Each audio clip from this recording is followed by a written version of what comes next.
Assalamu alaikum урматтуу достор. Көптөн бери көрүшпөй амандашпай калдык.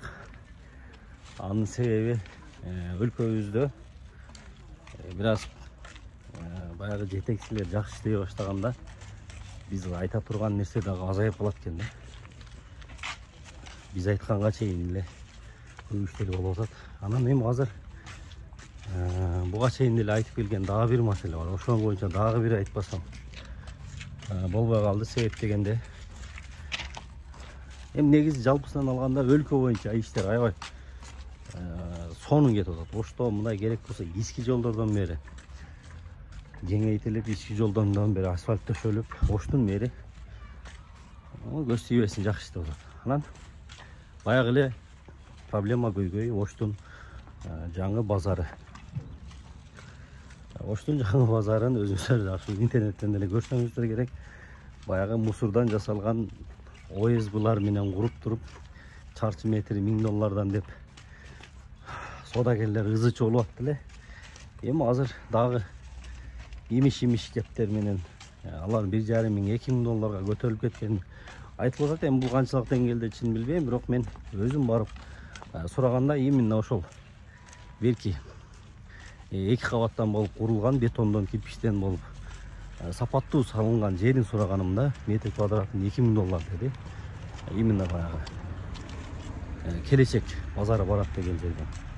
Эми $2,000 бул мындай жөнөкөй карапайым адам көтөрө албай турган сумма экенин түшүнгөндөн кийин артым карап эле өзүм кетип калдым. Эми мен кызыгып сурап эмне кылып койдум. Ошол болуп аткан имиштер канчалык деңгээлде чын деген максатта өзүм барып сурап коеюн деп бардым да.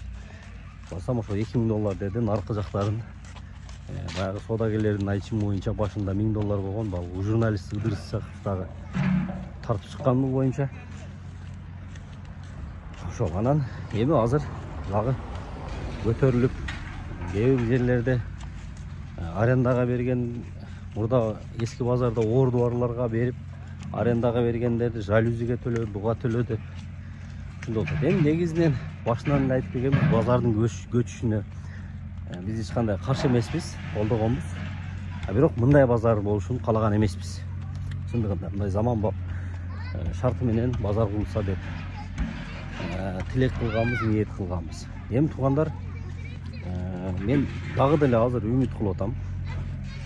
Эртеби кечпи УКМКнын төрагасы Камчыбек Кыдыршаевич дагы Оштун базарына келип, жаңы базарын иликтеп, жиликтеп, сапатына баа берип, бааларына баа берип, баягы алып сатарлар көбөйүп кетти деген дагы ишler болуп атат. Ошол канчалык деңгээлде туура, канчалык деңгээлде туура эмес ошол коюлуп аткан баалар. Ошол сатып алып аткан бааларга ошол базардын курулуш материалдары татыктуу же асмандан акча жасап байыгандар болуп атабы? Сөзсүз түрдө мен ойлоп атам, эртеби кечпи Камчыбек Ташиев келип текшерүү жүргүзүп өз баасын берет деген ойдомун. Бирок жергиликтүү бийликтер канча содагерлер, канча журналисттер, активисттер бир кыйласы видеого тартып чыгарды, туура эмес экенин айтып, бирок эч кандай жергиликтүү бийликтен мындай реакция болгон жок да. Ал боюнча эч маалымат деле берген жок. Сүрөмөлүккө салып эле ушу эски базарды эптеп көчүрүш. Мен ойлоп калдым, ушул бул жаңы базардын сапаты менен баасы мынчалык маани берилбегенине караганда баягы эски базар турган, эски базар келечектин орду, эски базардын орду алда канча бийигирээк, мааниге ээ окшойт, кызыктар адам көбүрөөк окшойт, чем белки базарга караганда деп ойлоп калдым. Эми бул менин жеке оюм. Сиздер кандай ойлойсуздар билбейм, албетте.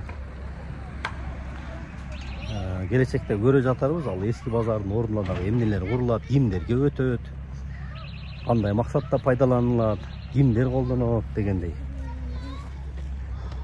Ошол атак азырынча Ошто көйгөй бир эле ошол жаңы базардын сапаты, анан баасы, ортомчулардын байышы, баягы эле карапайым шорду карапайым элдин дагы да кредит алып, карыз алып, ошол жерден орындуктарды арендага, ижарага алып, дагы да ошол жанбагайын деген аракет күрөш жүрүп атат.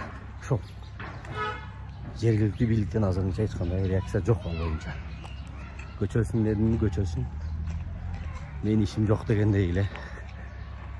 Мындай ошондой таризде болуп атат да. Ошол